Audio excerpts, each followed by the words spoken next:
vote with one's feet.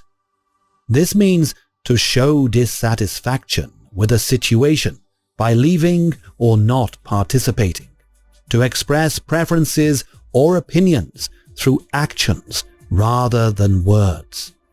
This idiom has been used since the mid-20th century, particularly in political and social context. It suggests that people can express their opinions and desires by choosing to leave or withdraw their participation.